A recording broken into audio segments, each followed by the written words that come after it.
Bueno, voy a iniciar la clase independientemente de si ya se conectaron o no. De igual manera, pueden escuchar la clase con posterioridad, entonces vamos a iniciar. Esta clase ya no sería introducción al derecho como tal, sería ya derecho constitucional. Y bueno, para empezar derecho constitucional, tenemos que empezar con la definición y el objeto del derecho constitucional. Básicamente es la introducción al derecho, pero ahora de forma constitucional y los principios fundamentales. Entonces vamos a definir en primer lugar la palabra, o no la palabra, más bien el derecho constitucional. Como tal, el derecho constitucional es el manual de instrumentos que define, pues, quién manda, cómo manda, para qué manda y hasta dónde puede mandar el poder público, protegiendo siempre, pues, a todas las personas, a los individuos. El objeto del derecho constitucional, es decir, aquello sobre lo que actúa y que busca regular, puede dividirse en tres grandes áreas. La primera área podría ser organizar el poder público. La Constitución define la forma de Estado. Por ejemplo, nosotros contamos con una república federal, otros países cuentan con una república centralista, entre otras. Pero la Constitución regula que nosotros somos una república federal. También regula la forma de gobierno, los tres poderes y las funciones y competencias de cada una de las personas o de cada uno de los individuos que forma parte de cada uno de los poderes. Por ejemplo, la Constitución mexicana establece que el poder se divide en tres aspectos: el ejecutivo, el legislativo y el judicial. ¿Cuál es el poder ejecutivo? Bueno, básicamente es el presidente, las secretarías, los órganos administrativos. Los órganos administrativos están divididos en varios, por ejemplo, los desconcentrados, los descentralizados y los paraestatales. Al presidente, por ejemplo, vamos a ponerlo en el contexto mexicano, en este contexto sería Claudia Sheinbaum. Las secretarías, por ejemplo, son la Secretaría de Educación, la Secretaría de Salud, la Secretaría de Economía. Y, por ejemplo, los órganos administrativos, bueno, primero definimos desconcentrado. ¿Cuáles son los organismos desconcentrados? Es una forma de organización interna dentro de la misma administración pública, es decir, por ejemplo, formas de organización dentro de las mismas secretarías. Y bueno, un ejemplo sería la, no sé, por ejemplo, hay delegaciones estatales de la Secretaría de Economía, es decir, la Secretaría de Economía es a nivel nacional y esta tiene delegaciones o pequeñas subsedes en cada estado. Entonces, esos son los órganos desconcentrados. Luego están los descentralizados. ¿Cuáles son los órganos descentralizados? Bueno, básicamente estos implican la creación de nuevas entidades con personalidad jurídica y patrimonio propio. Están separadas de toda la administración centralizada, que son las secretarías de administración, perdón, las secretarías como la Secretaría de Administración, para ejercer funciones pues administrativas, prestar servicios públicos o realizar actividades comerciales o bien industriales. Un ejemplo podría ser la UNAM. Creo que la UNAM podría aplicar en este contexto. Hay otros organismos públicos descentralizados, por ejemplo, aquí en el estado está CIAPA. CIAPA es el Sistema Intermunicipal de Servicios de Agua Potable y creo que este brinda agua o el servicio de agua potable a Zapopan, Guadalajara, a ciertas partes, creo que de Tonalá y de Tlajumulco. Y bueno, este es un organismo público descentralizado. También está Servicios de Salud Jalisco, es otro órgano público descentralizado. Estos organismos como tal tienen su patrimonio propio y se encargan de hacer el abastecimiento para, como tal, de su propio organismo. Básicamente todo esto está establecido en la Constitución. Es decir, la Constitución no solamente establece derechos, cuáles son nuestros derechos fundamentales, sino establece cuáles son cada uno de los poderes ejecutivo, legislativo y judicial, en qué consiste cada uno de estos poderes y cuáles son las atribuciones de todas las personas que están involucradas en estos poderes. En este caso, pues no, ya les explicamos el ejecutivo. Establece, por ejemplo, cuáles son las atribuciones del presidente, qué características o qué elementos debe de tener una persona para que pueda fungir o pueda participar para una candidatura de la presidencia. Y bueno, vienen estipulados cada una de las partes, regula todo lo del Poder Ejecutivo. También tenemos al Poder Legislativo, que es la Cámara de Diputados y la Cámara de Senadores, que en conjunto hacen el Congreso de la Unión. También la misma Constitución establece cuántas personas van a conformar la Cámara de Diputados, cuántas la Cámara de Senadores, cuáles son las atribuciones de cada uno de los diputados y senadores, eh, no sé, las características o los elementos que debe tener cada uno de los individuos para poder ser o tener este cargo. Y bueno, es todo lo relacionado al Poder Legislativo, es la Cámara de Diputados, la Cámara de Senadores, y en conjunto son la del Congreso de la Unión. Ellos básicamente legislan en relación a pues, las normas que tenemos vigentes actualmente. Después tenemos al Poder Judicial, que también la Constitución regula el Poder Judicial. ¿Quiénes conforman el Poder Judicial? Bueno, es la Suprema Corte de Justicia de la Nación como órgano supremo. Después está el Tribunal Electoral, luego los plenos regionales, los tribunales colegiados de circuito, los tribunales colegiados de apelación y los juzgados de distrito. Anteriormente teníamos el Consejo de la Judicatura, que era el que como revisaba, si se pudiera decir así, como un tipo de órgano interno de control, era el que revisaba de alguna forma a los, a las, al Supremo, al Tribunal, a los plenos. No obstante, hubo una reforma y ahora se llama Tribunal de Disciplina Judicial, pero pues básicamente es lo mismo. Y bueno, ellos forman como tal el Poder Judicial y la Constitución también regula cuántos ministros van a conformar la Suprema Corte, no sé, cómo van a estar conformados los juzgados de distrito, qué debes de tener tú como persona para poder ser juez, para poder ser magistrado, entre otros aspectos. Entonces, todo esto la Constitución lo tiene plasmado.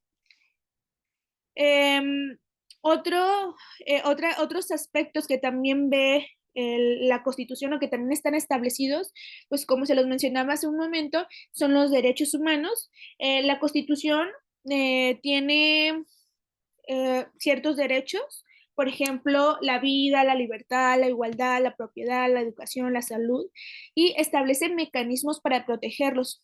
Por ejemplo, a las secretarías que conforman parte del Poder Ejecutivo, muchas de ellas fueron realizadas para garantizar ciertos derechos que también prevé la Constitución. Por ejemplo, la Secretaría de Salud se encarga de ejecutar o de efectuar el derecho de la salud que tienen las personas. Es decir, la Constitución prevé derechos, pero también prevé que se deben de garantizar estos derechos. ¿Y cómo se pueden garantizar estos derechos? Pues realizando ciertas instituciones que puedan promover el desarrollo y la aplicación de estos derechos. Por ejemplo, en este caso, la Secretaría de Educación o la Secretaría de Salud, que hacen todo lo posible para que la gente pueda tener acceso a esos servicios y pueda no nomás tener el derecho, sino garantizarse ese derecho. Entonces, hasta ahorita tenemos dos aspectos que conforman una constitución. Primero de ellos conforma derechos humanos y también conforma el poder del gobierno, es decir, el poder ejecutivo, legislativo, judicial, las atribuciones, las funciones de las personas que conforman el poder, sus alcances, las características o que debe tener cada uno para poder formar parte de ese cargo y entre otros aspectos. Entonces tenemos esos dos aspectos que tiene una constitución. Otro de ellos es que regula las relaciones entre los órganos del poder público y entre los particulares. Es decir, que establece los límites del poder para evitar abusos. Fija el modo de resolver conflictos entre autoridades o entre ciudadanos y autoridades. Ya en unas clases pasadas les había comentado que no, en ciertas ocasiones, por ejemplo, si una persona, un servidor público vulnera el derecho de una persona, esta persona puede irse a recursos, por ejemplo, puede irse a una queja por vulneración de derechos humanos o bien puede irse a un amparo, entre otros recursos. Entonces, sí hay formas de regular la vulneración a derechos y entonces esta constitución tiene que regular de alguna forma este parámetro. El artículo creo que normalmente regula como tal, esto es el 105 y el 107 de la Constitución. Entonces, como tal, la Constitución regula estos tres aspectos. Primero, tiene todos los derechos, bueno, los derechos humanos que tienen las personas, también regula el poder público o el gobierno, y tres, regula la relación del poder público y de los particulares. Ahora, como tema número dos, tenemos la importancia del derecho constitucional en nuestro sistema jurídico.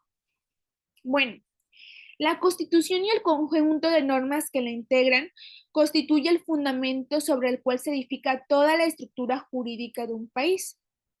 La Constitución tiene como finalidad garantizar y proteger el Estado de Derecho, estableciéndose como la norma suprema del ordenamiento jurídico nacional.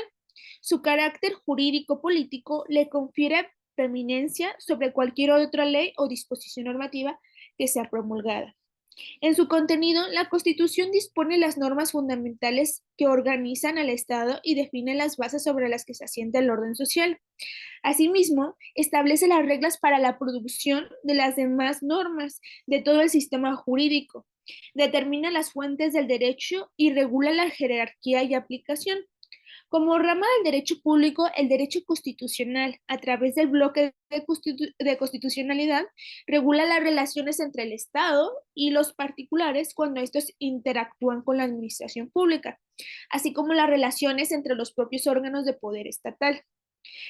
En su calidad de eje vertebral del orden jurídico, la Constitución consagra principios generales que deben orientar el actuar del Estado, tales como la libertad, la justicia, la igualdad y pues no sé, pluralismo, sí, el pluralismo político, y fija además principios constitucionales que los poderes públicos están obligados a respetar y observar en todo momento, asegurando así la coherencia, legitimidad y pues estabilidad del sistema jurídico.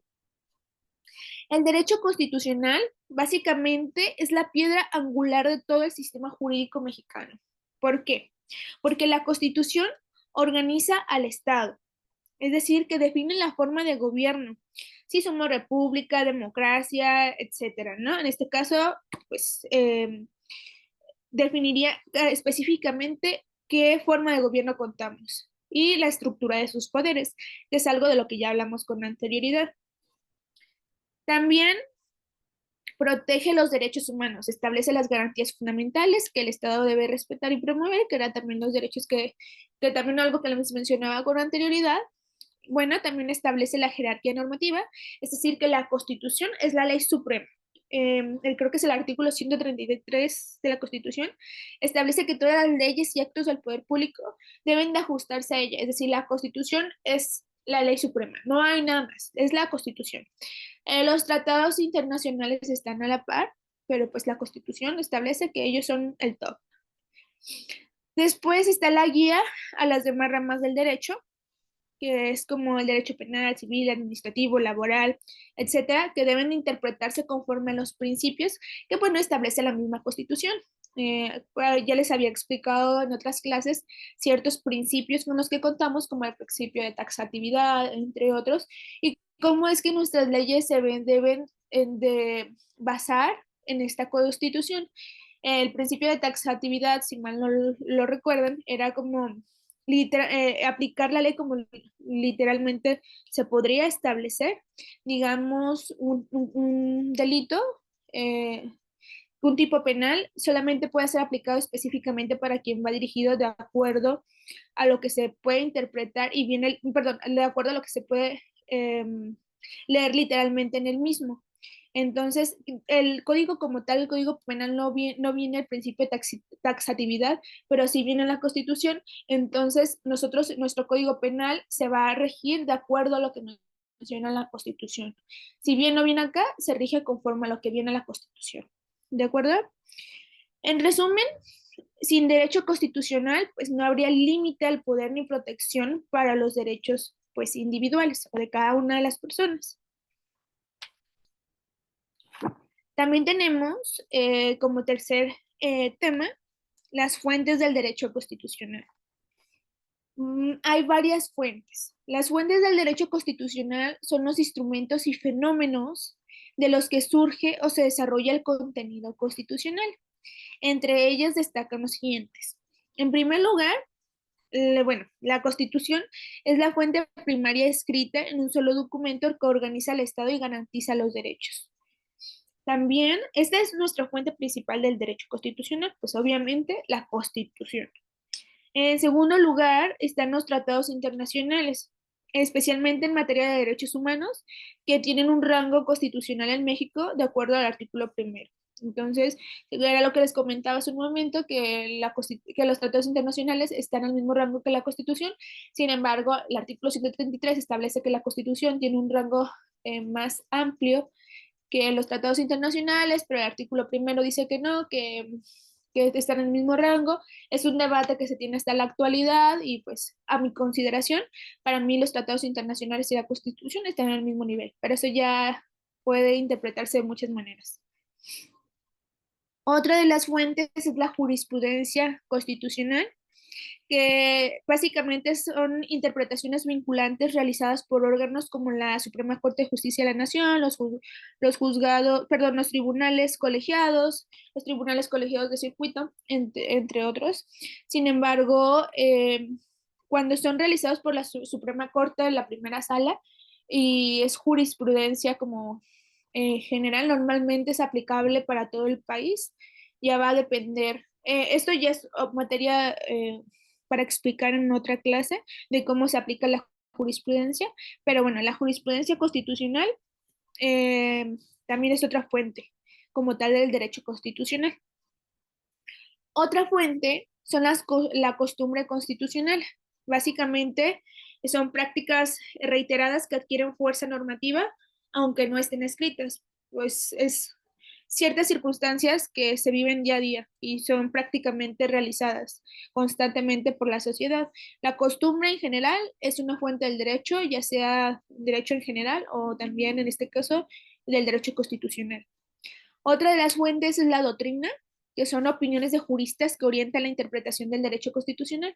Es decir, la doctrina eh, pues no sé, hay varios autores o varias personas que interpretan el derecho y te puedes guiar con cada uno de ellos para interpretación específica de acuerdo a la materia. Hay para derecho penal, para derecho constitucional, etcétera. Hay varios autores de varios temas o un autor que escribe en relación a varios temas porque son catedráticos, son personas que estudian profundamente el derecho y lo interpretan de diversas formas, realizan ciertos libros y es cuando se crea la doctrina y es una fuente del derecho constitucional. Otra fuente son los principios generales del derecho, que son básicamente ideas rectoras que inspiran normas constitucionales como la equidad, la justicia, la proporcionalidad, etcétera. Y bueno, estas básicamente son las fuentes del derecho constitucional y bueno, en cada una de ellas se basa el derecho constitucional y también es creado el mismo. Bueno, por cuarto tema, tenemos los principios fundamentales del derecho constitucional. El derecho constitucional está basado en varios principios esenciales que sostienen el Estado de Derecho moderno.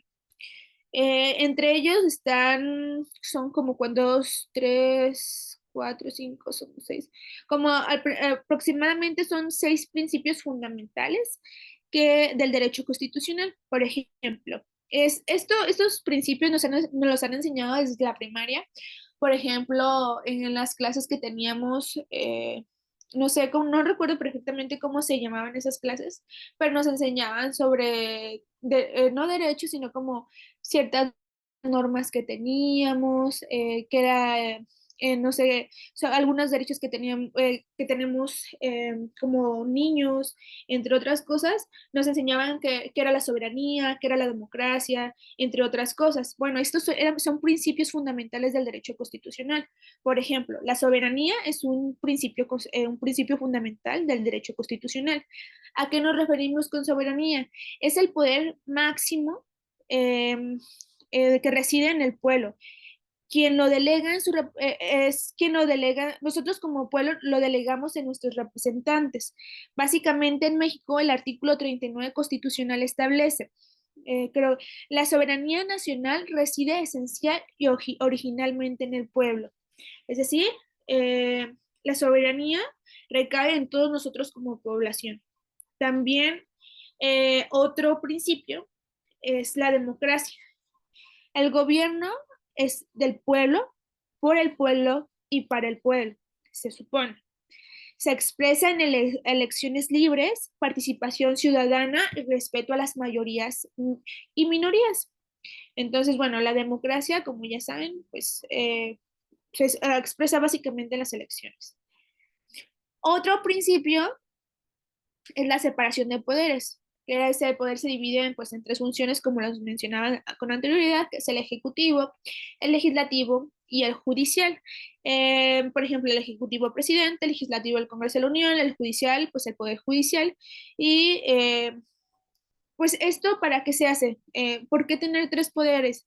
Básicamente, esta división buscaba evitar la concentración del poder y garantizar pues los contrapesos institucionales, es decir, a veces, o no sé si en algún momento llegaron a escuchar que el poder ejecutivo quería, no sé, algo que haya pasado que el poder judicial no haya querido.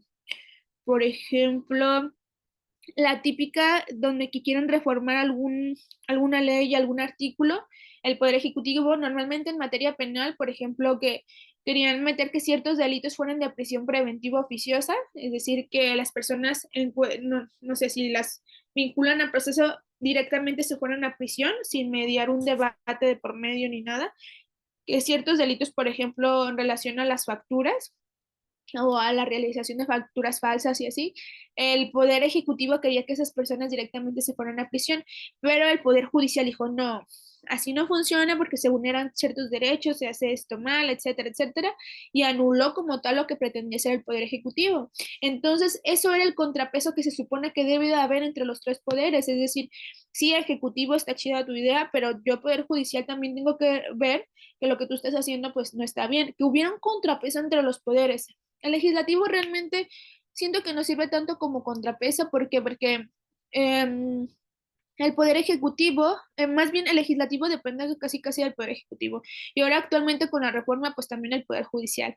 Pero con anterioridad se suponía que pues cada uno era independiente, ¿no? Entonces entre ellos se contraponía y había un peso para a la toma de decisiones y que no se hiciera todo conforme a lo que dice la autoridad suprema en México, que es pues el presidente, y pues ahorita, como sabemos, el poder ejecutivo es Morena, el poder legislativo casi todo es Morena, y bueno, el poder judicial ahora con esto de la reforma, pues también va para lo mismo, y pues realmente casi casi como en una sola dictadura. No, no, esto no es con fin partidario ni mucho menos, simplemente es una crítica a los poderes y lo que se pretende y lo que se pretendía con la división de poderes.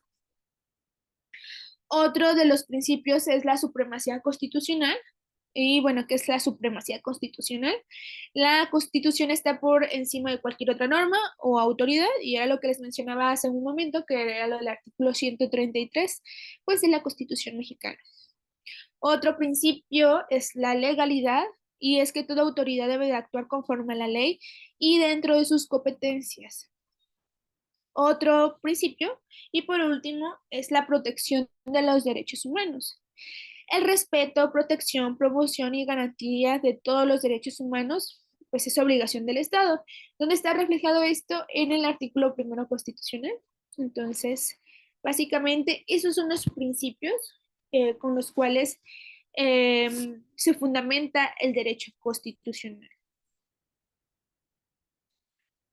Como otro tema serían los derechos y garantías fundamentales. Aquí me hubiera gustado que nos fuéramos a la Constitución política y revisáramos artículo por artículo, pero derivado a los inconvenientes que hubo con uno de sus compañeros que me escribió, eh, pues vamos a hacerlo de forma un poquito más genérica y vamos a empezar, por ejemplo, vamos a omitir el artículo primero constitucional porque es el que, del que siempre les he estado hablando. Pero si nos vamos al artículo 2 de la Constitución, menciona básicamente en su primer párrafo: la nación mexicana es única e indivisible, basada en la grandeza de sus pueblos y culturas. Y bueno, la nación tiene una composición pluricultural y multiétnica sustanciada originalmente en sus pueblos indígenas, que son aquellos colectividades con una continuidad histórica de las sociedades procoloniales establecidas en el territorio nacional y que conservan, desarrollan y transmiten sus instituciones sociales, normativas y económicas, culturales y políticas o parte de ellas. Este artículo básicamente nos habla de eso, lo que dice su primer párrafo, que la nación mexicana es única e indivisible, basada en la grandeza de sus pueblos y culturas. Creo que básicamente protege eh, las culturas que hay en México. México es muy multicultural, si lo pudiéramos decir así. Tiene varias culturas, varias lenguas. En cada uno de los estados se vive de forma distinta y es a lo que se refiere este artículo 2 constitucional. Eh, Protege esto como tal, la conciencia e identidad de las personas indígenas, también a sus comunidades, a los integrantes, su forma de pensar, su ideología social, su economía, su cultura.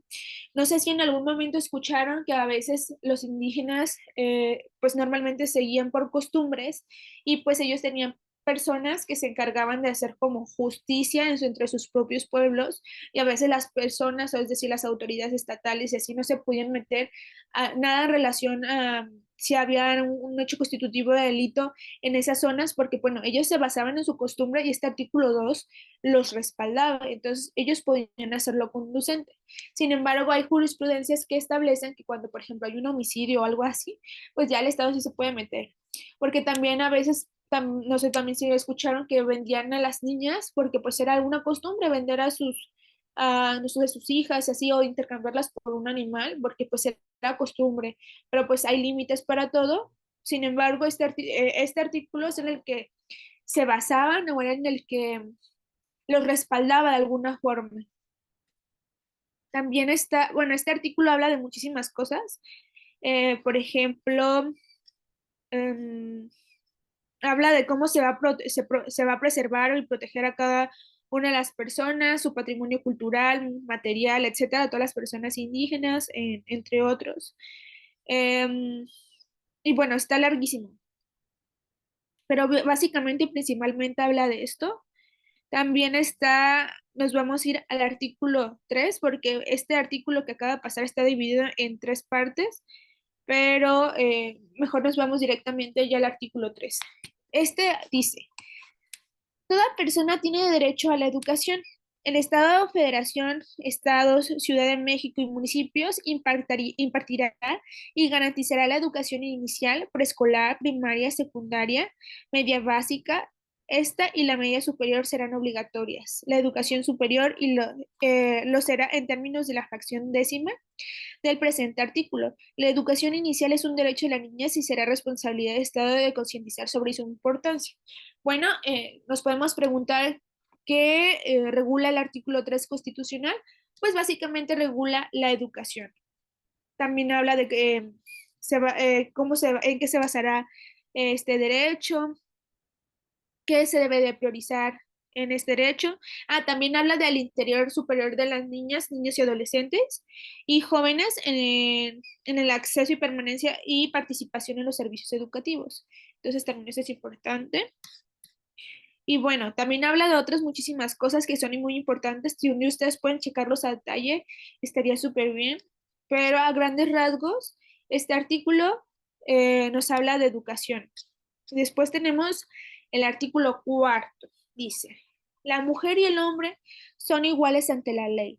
Esta protegerá la organización y el desarrollo de las familias. El Estado garantizará el goce y ejercicio del derecho a la igualdad sustantiva de las mujeres.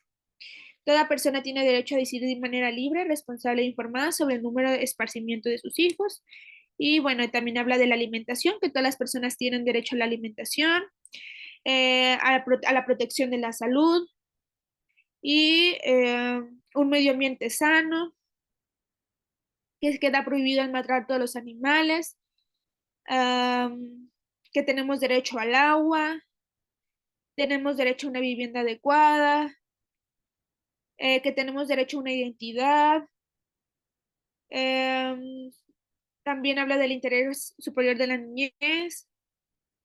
em, y bueno, habla de muchísimos otros detalles, pero bueno, creo que este es uno de los artículos que más prevé aspectos importantes en nuestros derechos. También hay que darle una leidita, pero bueno, no, para no entrar en detalle, es de lo que habla de la igualdad, el derecho a la salud, el derecho a la vivienda, de una alimentación, entre otros aspectos.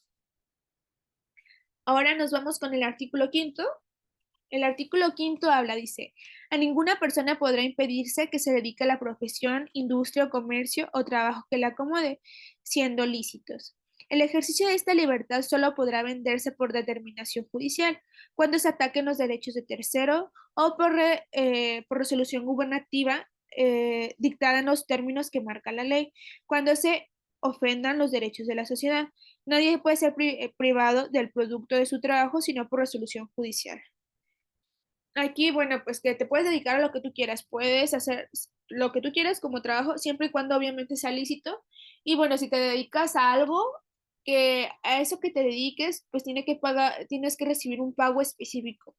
Es decir, si no te pagan, pues básicamente serías un esclavo, entonces no puedes ser privado del producto de tu trabajo a menos de que haya una resolución del Poder Judicial. Por ejemplo, si tú eres trabajador, pero eres deudor alimentario y hay una resolución judicial que dice que se te debe privar de un porcentaje de ese monto, pues ni modo, te van a quitar un porcentaje. Entonces, eso es uno de los ejemplos donde sí se puede quitar una parte del dinero que ganes. Y bueno, este habla del derecho al trabajo y que, bueno, queda prohibida una profesión o industria, pues que sea ilícita. Y pues también habla de otros aspectos, pero también ya sería entrar un poquito más de detalle. Ahora nos podemos ir al artículo 6 que habla de la manifestación de las ideas, es decir, literalmente establece, la manifestación de las ideas no será objeto de ninguna inquisición judicial o administrativa, sino en el caso de que ataque a la moral, la vida privada o los derechos de terceros, provoca algún delito o perturbe el orden público. El derecho de réplica será ejercido en los términos dispuestos por la ley. El derecho a la información será garantizado por el Estado. Básicamente, este artículo era el que utilizaba la unidad de transparencia en cualquier institución, o LITEI, o por ejemplo, si tú querías como particular pedir algún video de alguna audiencia importante, por ejemplo, no sé, la de Duarte, podías pedirla con base en este artículo. O a veces quieres información de instituciones públicas, licitaciones, adquisiciones, adjudicaciones, que te manden la información para ver si es cierto que se hizo correctamente, la puedes solicitar con base en este artículo, es decir, con base en el artículo en relación a la transparencia y también en relación a pues lo que establece medularmente este artículo, porque tiene varios apartados. Entonces, si un día ustedes quisieran obtener esta información, lo puede ser conforme a este artículo. Sin embargo, ya se ha ido reformadas ciertas circunstancias, por ejemplo, administrativas, donde, por ejemplo, la ITI desapareció. Anteriormente ellos nos apoyaban para obtener la información como se debía, ahora es más complicado, pero normalmente se hacía así y supongo que no nos pueden negar completamente la información, pero pues lo pueden hacer con base en este artículo. Y pues también nos ayuda a defender nuestra libre manifestación, por ejemplo, cuando hacemos protestas en las calles ante algo que nos desagrada, cuando hay las típicas protestas aquí de desaparecidos, bueno, nosotros tenemos la libertad de protestar y a manifestar lo que a nosotros nos corresponda. Entonces, también este artículo es para esto. Y esto también nos habla de relación a telecomunicaciones, la libre manifestación de ideas mediante telecomunicaciones, entre otros aspectos. Después tenemos el artículo 7 que literalmente establece lo siguiente. Es inviolable la libertad de difundir opiniones, información e ideas a través de cualquier medio. No se puede restringir este derecho por vías o medios indirectos, tales como el abuso de controles oficiales o particulares de papel para periódicos de frecuencias radio eléctricas o de enseres y aparatos usados en la difusión de información o por cualesquiera otros medios y tecnologías de la información y comunicación encaminadas a impedir la transmisión y circulación de ideas e opiniones. Em, pues está muy literal este artículo, de hecho está muy chiquito.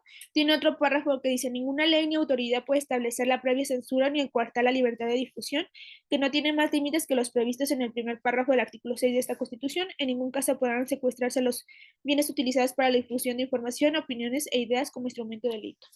Este es muy sencillo, pues va relacionado a con los medios de comunicación, entre otros aspectos que tú puedes difundir la información y no te pueden objetar esa libertad. También está el artículo 8, que también es muy cortito. Dice, los funcionarios y empleados públicos respetarán el ejercicio del derecho de petición, siempre que éste se formule por escrito, de manera pacífica y respetuosa. Pero en materia política, solo podrán hacer uso de ese derecho los ciudadanos de la República. A toda petición deberá recaer un acuerdo escrito de la autoridad a quien se haya dirigido, la cual tiene obligación de hacerlo conocer en breve término al peticionario. Por ejemplo, yo como abogada, este artículo es uno de los que más utilizo de la Constitución. ¿Por qué? Porque a veces voy a la agencia del Ministerio Público y le digo, agente del Ministerio Público, yo necesito que tú realices ciertos actos de investigación y te los estoy pidiendo conforme al artículo 8 constitucional. Entonces, como este artículo establece que ellos, que tiene que haber un acuerdo de lo que yo estoy pidiendo, ellos tienen que realizar un acuerdo donde si bien me niegan la solicitud de actos de investigación o me los aceptan, pero tiene que haber un acuerdo, que tiene que requerir un acuerdo a mi petición. Entonces, si ellos me lo niegan, yo me puedo ir una tutela de derechos o control judicial, que así le denominamos, cuando me están vulnerando algún derecho por no querer realizar ciertos actos, o bien me puede ir al amparo. ¿Por qué? Porque el sistema está vulnerando el artículo 8 constitucional y es un derecho humano. Entonces, este artículo es el derecho de petición que todos los ciudadanos tenemos. Si ustedes quieren pedir algo a un servidor público, tienen este derecho, artículo 8 de petición, y ellos tienen la obligación de hacer un acuerdo en relación a esa petición. Entonces, si un día ustedes quieren hacer una petición, nomás establecen el artículo 8 constitucional. También tenemos el artículo 9 que nos habla de lo siguiente. No se podrá coartar el derecho de asociarse o reunirse pacíficamente con cualquier objeto lícito, pero solamente los ciudadanos de la República podrán hacerlo para tomar parte en los asuntos políticos del país. Ninguna reunión armada tiene derecho de deliberar. No se considera ilegal y no podrá ser disuelta una asamblea o reunión que tenga por objeto hacer una petición o presentar una propuesta por algún acto a una autoridad si no se profieren injurias contra esta, ni se hiciera uso de violencias o amenazas para intimidarla u obligarla a resolver en el sentido que se desea. Esto me recuerda mucho como anteriormente, eh, por ejemplo, en la independencia las personas se unían en casas, como tipo tertulias, creo que se pronunciaba así, hacían como tipo juntas entre ciertas personas, pero esto sí era con la finalidad como de pues tumbar o quitar al poder que se encontraba en la actualidad en ese momento, pues. Y en este caso, pues no sería completamente legal. ¿Por qué? Porque sí hubieran perjudicado a una autoridad como tal, pero este artículo va basado de alguna forma en eso, de que no se pueden, eh, no está mal que haya ese tipo de reuniones, no puedes privar de la libertad a una persona por reunirse y platicar independientemente de lo que vayan a platicar. Entonces, este artículo pues básicamente va a eso. Ahorita no se me ocurre un ejemplo en específico más que ese, pero obviamente hay muchísimos mejores, pero pues básicamente va a eso. Es muy literal, no es un artículo complejo, pero de igual manera si tienen alguna duda en relación, me la hacen saber y yo pues busco más ejemplos. También está el artículo 9 constitucional que habla que no se podrá coartar el derecho de, asociarse o reunirse pacíficamente con cualquier objeto lícito, pero solamente los ciudadanos de la República podrán hacerlo para tomar parte en los asuntos políticos del país. Ninguna reunión armada tiene derecho a deliberar. No se considerará ilegal y no podrá ser disuelta una asamblea o reunión que tenga por objeto hacer una petición o presentar una protesta. Perdón, este ya lo, lo habíamos leído. Sería el artículo 10, perdón. que serían los habitantes de los Estados Unidos mexicanos tienen derecho a poseer armas en su domicilio para su seguridad y legítima defensa, con excepción de las prohibidas por la ley federal y de las reservadas por el uso exclusivo de la Fuerza Armada permanente y de los cuerpos de reserva. La ley federal determinó los casos, condiciones, requisitos y lugares en que se podrá autorizar a los habitantes la aportación de armas. Bueno, en este caso creo que ustedes saben más del tema en relación a las armas que yo, pero por lo que yo tengo entendido, hay una ley específica para esto, para la posesión de las armas como tal. También hay permisos para poseerlas. No puedes tener cualquier arma en tu casa, sin embargo, sí hay ciertas armas las cuales puedes poseer con su debido permiso y sin ningún inconveniente. Tienes el derecho conforme al artículo 10 constitucional. También tenemos el artículo 11, que habla de que toda persona tiene derecho para entrar en la República, salir de ella, viajar por su territorio y mudar de residencia sin necesidad de carta de seguridad, pasaporte, salvoconducto u otros requisitos semejantes. Bueno, ya no me voy a meter más en el tema, pero pues, por ejemplo, en Cuba no te dejan salir y no puedes viajar al extranjero así de forma como nosotros, ¿no? Y bueno, nosotros tenemos este derecho conforme al artículo 11 constitucional. Nos podría parecer absurdo o muy burdo que esté ahí, pero no, sí es muy necesario porque hay otros lugares en donde no se puede. Entonces, pues es un derecho que nosotros sí contamos y pues es este. También está el artículo 12 constitucional que literalmente señala, en los Estados Unidos mexicanos no se consideran títulos de nobleza ni prerrogativas y honores hereditarios, ni se da efecto alguno a los otorgados por cualquier otro país. Por ejemplo, los que son reyes en otro lugar o princesas, si vienen para acá y también quieren que los traten igual, pues no. Tal vez se les trata aquí de esa forma por aspectos políticos, pero no porque tengan ese poder, ese nombramiento, significa que va a aplicar aquí. Nosotros tenemos que obedecer a esa persona como príncipe en este país o como rey. Así no funciona. Eres príncipe o rey en otro país, pero en el de nosotros. Entonces, si bien se respeta que tienes ese cargo en otro lugar, aquí tú no me puedes venir a dar órdenes. Y bueno, eso es lo que se establece, es básicamente lo que dice. Y pues pasamos al artículo 13. Dice, nadie puede ser juzgado por leyes privativas ni por tribunales especiales. Ninguna persona o corporación puede tener fuera ni gozar más emolumentos que los que sean compensación de servicios públicos y estén fijados por la ley. Por ejemplo, hay personas en nuestro país que tienen fuero. No sé si vieron el caso de Cuauhtémoc Blanco, que bueno, él tiene fuero por el cargo con el que cuenta. Fue denunciado por el delito, creo que de abuso sexual, o no sé si recuerdo si violación por parte de su media hermana, y así tenía creo que otras dos carpetas de investigación donde lo denunciaban. El hecho de que lo denuncien no implica nada, pero si quieren judicializar esa carpeta, es decir, mandarla con el juez de control que les diga fecha y hora para poder celebrar la audiencia, donde le digan que por qué lo estén investigando y lo intenten vincular a proceso por ese hecho, no es tan sencillo. Aquí tiene que haber un proceso ya interno donde se solicita que le quiten el fuero, tiene otro nombre, pero para no entrar en detalles, que le quiten el fuero y bueno, se evalúa si le pueden quitar el fuero o no, si es viable quitárselo o no. Si lo ven viable, se lo quitan, si no lo ven viable, no se lo quitan. Y pues si no se lo quitan, no se le puede llevar ante el juez de control. Si bien se puede seguir investigando, no se puede llevar a la persona ante el juez de control hasta que le quiten el fuero. Pero ese es un proceso ya administrativo. Si no eres parte del servicio público, es decir, si no eres parte de esas personas del servicio público que cuentan con ese beneficio, tú no puedes tener fuero por ningún otro motivo. Es decir, es lo que básicamente es este artículo. Entonces, está prohibido tener fuero si no eres parte de ellos, básicamente. El artículo 14, recuerden que el artículo 14 y el 16 son los que más señalan las personas, como que son los que más tenemos conocimiento, o no sé por qué se mencionan tanto. Dice el 14, a ninguna ley se dará efecto retroactivo en perjuicio de persona alguna. Eso es muy importante, que aquí viene un principio eh, que yo ya les había hablado con anterioridad, que es el principio de no retroactividad. Y bueno, les había definido como tal este principio, para qué servía, etcétera, pero bueno, aquí ya viene este principio.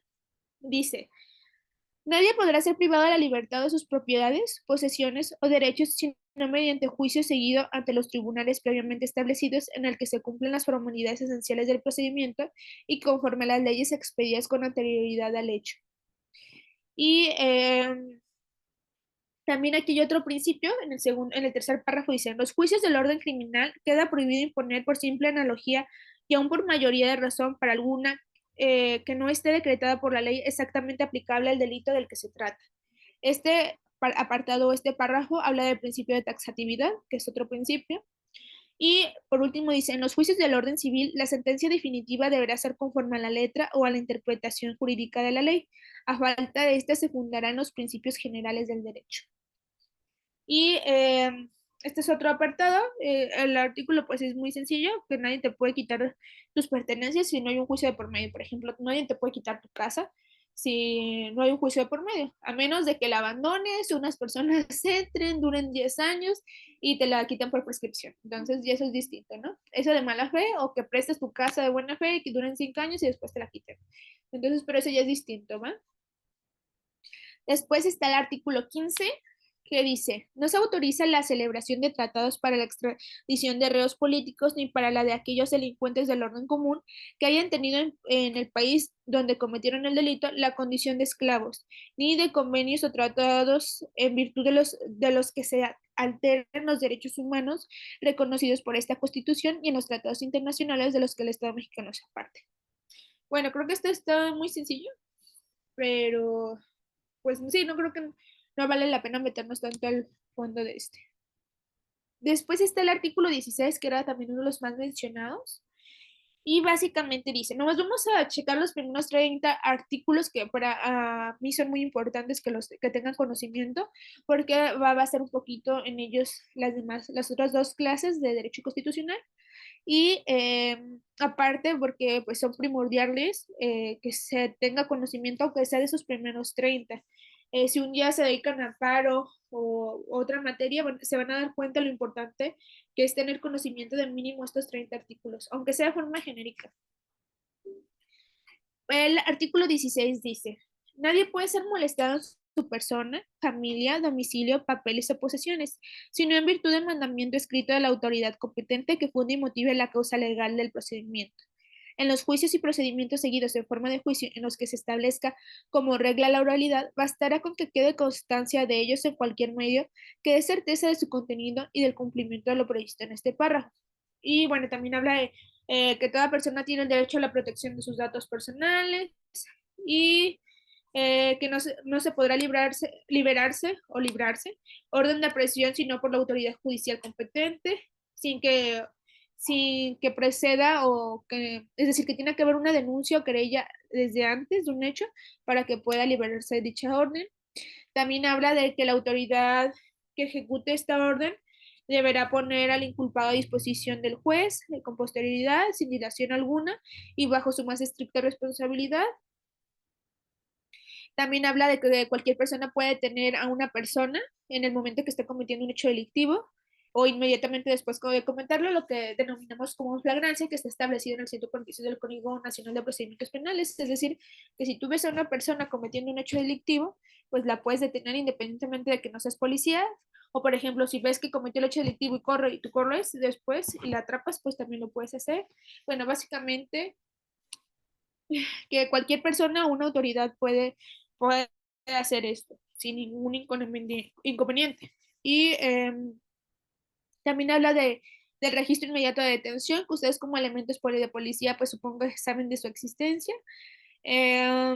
También habla del caso urgente, eh, entre otros aspectos como de delincuencia organizada y otros puntos, pero fundamentalmente para lo que más se utiliza es como cuando un elemento de la policía se mete a un domicilio sin orden de cateo, es una vulneración a derechos humanos. Siempre dicen, ¿y tu orden de cateo dónde está? Siempre tienes que tener una orden para meterte a una casa, a menos de que las personas te den el ingreso libremente. Pero de igual manera, siempre tiene que haber una orden. Si te dan el acceso a ti como policía, pues ingresas, pero siempre tiene que haber un permiso o tiene que haber una orden de cateo. Y si vas a entrar con permiso, normalmente si es como un acto de investigación, después se tiene que celebrar audiencia. Audiencia 5 días posteriores se tiene que solicitar audiencia 5 días posteriores al día que te metiste a su domicilio. Entonces, casi siempre tiene que haber un juez de por medio. Y también, bueno, tenemos el artículo 17 que dice que ninguna persona podrá hacerse justicia por sí misma ni ejercer violencia para reclamar su derecho. Pues básicamente nadie se puede hacer justicia por su propia mano, ojo por ojo, diente por diente, etcétera.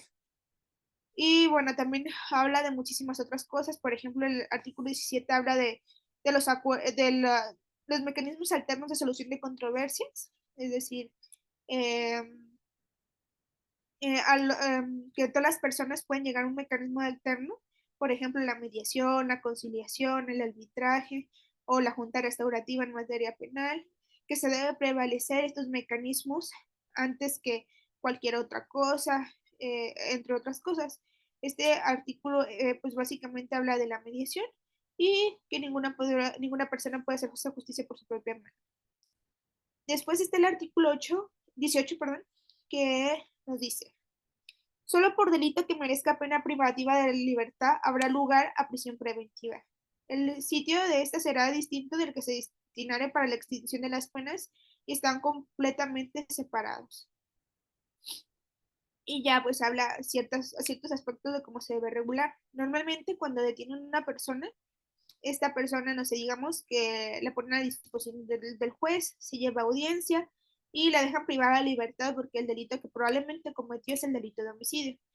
Como se va a quedar privada de libertad y todavía no se le ha dictado sentencia, a esa privación de la libertad normalmente se le denomina medida cautelar. Es decir, esta medida cautelar se le fijó, es decir, la prisión preventiva, con la finalidad de que no se vaya a sustraer de la justicia, no vaya a obstaculizar el proceso o no le vaya a hacer daño a las víctimas.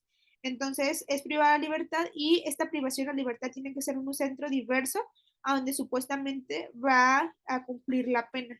Es decir, si él llega a ser sentenciado, tiene que ser movido de donde está cumpliendo la medida cautelar a uno donde ya tiene que ser, donde ya tiene que cumplir la sentencia. Esto se supone porque no siempre aplica, pero nosotros sí tenemos el preventivo, donde ahí normalmente las personas se quedan en estas circunstancias. El artículo 19 habla de lo que es la vinculación a proceso, habla también de las medidas, los delitos que meritan prisión como medida cautelar, y entre ellos pues está la delincuencia organizada, el homicidio, el feminicidio, creo que el abuso sexual, la violación, el secuestro, el trata de personas, entre otros. Enriquecimiento ilícito, creo que también, sí, enriquecimiento ilícito, eh, y pues varios más. Eh, También habla de los plazos para la autovinculación a proceso, entre otros aspectos que ya son más a fondo y que son creo que más procesales y no nos vamos a meter tanto al fondo porque creo que no son tanto de interés. Está el artículo 20 que habla de los derechos de las víctimas de cualquier delito, también habla de los derechos del imputado de cualquier delito y genéricamente pues esto es de lo que habla. Um, También habla de algunos principios generales, pero pues también es muy procesalista, por lo cual no nos vamos a meter tanto.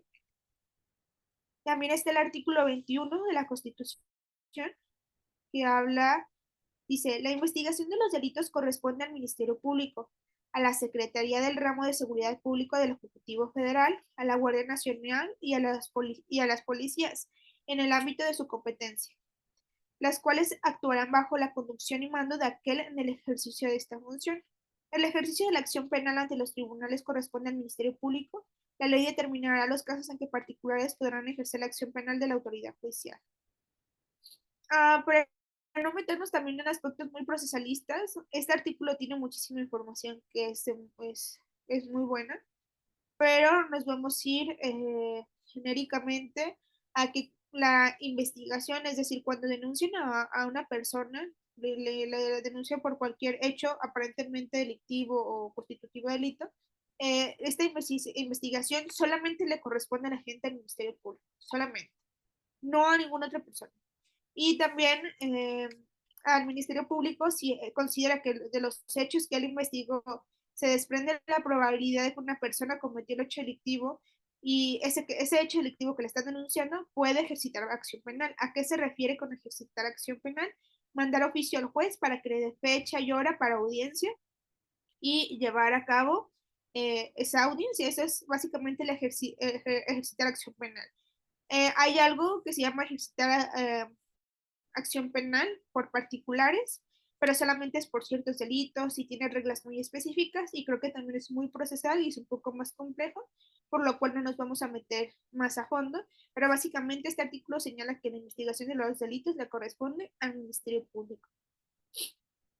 También tenemos el artículo 22, que dice, quedan prohibidas las penas de muerte, de mutilación, de infamia, la marca, los azotes, los palos, el tormento de cualquier especie, la multa excesiva, la confiscación de bienes y cualquiera de otras penas inusitadas y trascendentales. Toda persona deberá ser proporcional al delito que sancione el bien jurídico afectado. Perdón, toda pena deberá ser proporcional al delito que sancione al bien jurídico afectado. Bueno, genéricamente, porque también este artículo es muy largo, bueno, no tan largo, pero sí, sí es algo largo, pues es decir que pues está prohibida la pena de muerte por cualquier delito. Con anterioridad, no sé si recuerdan, según yo o según mi memoria, el Partido Verde Ecologista en algún momento quiso que existiera la pena de muerte, pero como tal, mutilación, infamia, marcas, azotes, eso pues ya queda súper superado. Eso sí, creo que en ningún momento se ha querido legislar, pero pues la pena de muerte sí en su momento, porque bueno, hay otros países que sí la prevén solamente en ciertas circunstancias, pero bueno, en México no se ha legislado, gracias a Dios, porque pues imagínense. Y también um, que las penas tienen que ser proporcionales al delito que cometiste, es decir, que no te pueden poner una pena de 80 años porque te robaste un pan. Además de que, bueno, ese es un ejemplo burdo porque por robarte un pan no amerita prisión, pero supongamos que si no ameritara, no, es decir, no te pueden poner por un delito tan básico una pena de prisión de 80 años. Y también va a depender de qué bien jurídico tutelado vulneraste. ¿A qué me refiero con bien jurídico tutelado? Es decir, ¿qué derecho humano afectaste de la otra persona? Es decir, yo cuando, no sé, me metí a la casa de Juanito a robar, ¿qué vulneré? Dije, bueno, vulneré su derecho de seguridad que tiene en su casa. Es decir, ahora que ya me metí a su casa, esa persona ya no se va a sentir segura porque sabe que una tercera persona ya se logró meter a su casa donde supuestamente es un lugar seguro. Entonces yo ya le vulneré ese derecho. También ya le vulneré el derecho a las pertenencias, que no sé, a tener cierta propiedad, no sé, supongamos de cualquier objeto. Yo se lo quité porque pues me robé tales cosas. Y así, entonces la vulneración de derechos básicamente es el bien jurídico tutelado. Es a lo que me refiero con bien jurídico tutelado. ¿Qué bien jurídico tutelado es tú como persona que privó de la libertad a otro? Pues le privé de la vida, entonces le vulneré ese derecho de la vida y por eso le quité o le vulneré ese bien jurídico tutelado. Genéricamente, porque si me meto ya más a la explicación de lo que se define, pues sí tardaríamos algo y pues no es la materia explicar el bien jurídico tutelado. Después está el artículo 23 que dice, ningún juicio criminal deberá tener más de 3 instancias. Nadie puede ser juzgado 2 veces por el mismo delito, ya sea que en el juicio se le absuelve o se le condene. Queda prohibido la práctica de absolver de la instancia. ¿A qué nos referimos con este? Pues, por ejemplo, a veces ustedes como servidores públicos o como elementos los pueden, no sé si le diga denuncia o en materia administrativa, pero pueden abrir un procedimiento administrativo en su contra. También pueden denunciarlos en Fiscalía Anticorrupción y también pueden, no sé, demandarlos en otra vía o denunciarlos en varios aspectos. A veces, eh, tanto en el procedimiento administrativo puede tener una resolución que los afecte a ustedes y también en Fiscalía Anticorrupción por el mismo hecho, porque los delitos y a veces son muy similares a las faltas administrativas. Entonces podrían tener doble sanción, pero ahí es donde aplica este artículo de no, yo no puedo tener doble sanción por el mismo hecho.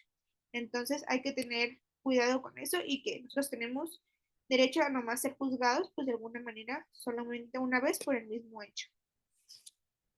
Después está el artículo 24 que dice, toda persona tiene derecho a la libertad de convicciones éticas, de conciencia y de religión, y a tener y a adoptar en su caso la de su agrado.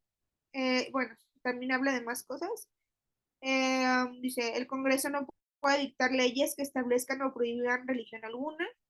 Los actos religiosos de culto público se celebran ordinariamente en los templos y bueno, otras cosas. Pero bueno, básicamente que tienes derecho a elegir la religión que quieras y que nadie puede prohibirte esto y tampoco el Congreso va a legislar sobre esto. Entonces, es decir, la religión queda aparte y todo lo demás, es decir, el gobierno también es muy aparte. Tú eliges si quieres ser católico, cristiano, etcétera. Ya me lo terminamos. Vamos por el artículo 25. Dice, corresponde al Estado la Rectoría del Desarrollo Nacional para garantizar que éste sea integral y sustentable, que fortalezca la soberanía de la nación y su régimen democrático, y que mediante la competitividad, el fomento del crecimiento económico y el empleo y una más justa distribución del ingreso y la riqueza, permite el pleno ejercicio de la libertad y la dignidad de los individuos, grupos y clases sociales cuya seguridad protege esta Constitución. Y pues habla de que se entiende por competitividad. El Estado velará por la estabilidad de las finanzas públicas, del sistema financiero. El Estado planeará, conducirá, coordinará y orientará la actividad económica nacional, entre otros aspectos. Y bueno, habla básicamente de todo el desarrollo económico eh, y bueno, muchos otros aspectos. De hecho, es un artículo muy largo, pero pues principalmente habla de este punto. También tenemos el artículo 26, que creo que sí, también es muy largo. Está dividido en tres puntos, que es el A, B y C. Bueno, perdón, el C ya se derogó, ya no nos queda el A y el B. Y dice, el Estado organizará un sistema de planeación democrática del desarrollo nacional que imprima solidez, dinamismo, competitividad, permanencia y equidad del crecimiento de la economía para la independencia y la democratización política, social y cultural de la nación. Este en el apartado A. Y ya habla de los proyectos nacionales, a quien faculta para esto, que es el poder, a quien faculta el poder ejecutivo para establecer estos procedimientos, etcétera. Y luego habla el apartado B. El Estado contará con un sistema nacional de información, estadística y geografía cuyos datos serán considerados oficiales para la federación, las entidades federativas, los municipios y las demarcaciones territoriales de la Ciudad de México. Y bueno, habla de que, bueno, pues podemos tener un sistema nacional de información y estadística y geografía. Entonces, creo que esto es muy genérico y no nos vamos a meter mucho al tema, pero bueno, más o menos es a lo que va. Después está el artículo 27, que habla de la propiedad de las tierras y aguas comprendidas dentro de los límites del territorio nacional. Corresponde originalmente a la nación, lo cual ha tenido y tiene el derecho de transmitir el dominio de ellas a los particulares, constituyendo la propiedad privada. Bueno, pues es muy simple, literalmente tenemos la propiedad de las tierras y aguas comprendidas dentro de nuestro límite del territorio y pues habla básicamente del derecho de propiedad. También habla de las expropiaciones y cuándo se pueden hacer estas. Eh, También habla del dominio de los recursos naturales, también de las aguas de los mares en México. No sé si han escuchado en algún momento respecto a los fideicomisos de los extranjeros, de que los extranjeros no pueden tener propiedades cerca de los mares y así. Pues todo esto lo hacen mediante fideicomisos, porque pues no pueden tener acceso supuestamente a estas partes, pero pues es casi lo mismo.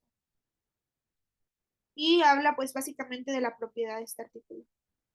Y es muy larguísimo, entonces pueden checarlo en cualquier momento, porque sí está larguísimo. Después está el artículo 28, que habla que en los Estados Unidos mexicanos quedan prohibidos los monopolios, las prácticas monopolíticas, los estancos, las condonaciones de impuestos y las exenciones de impuestos en los términos y condiciones que fijen las leyes. De hecho, creo que no hay, ¿qué podríamos considerar monopolio en México? Se supone que está prohibido, pero a veces sí parece que hay monopolios en México. Mm, ¿Qué podría ser? Por ejemplo, anteriormente el Internet, Telmex, básicamente, pues parecía un monopolio, tal vez no lo era, pero era la única compañía de internet y telefonía. Era lo que abundaba en México. Ahorita actualmente pues ya existe Vodafone, Usacell, Nextel, Movistar, pero con anterioridad parecía que Telcel tenía el monopolio. Ese podría ser un ejemplo, no como que aplicara, pero ese es un ejemplo de que se me ocurre como de monopolio. Después nos vamos al artículo 29 porque este también es larguísimo, entonces tiene muchísima información. A ver, 28,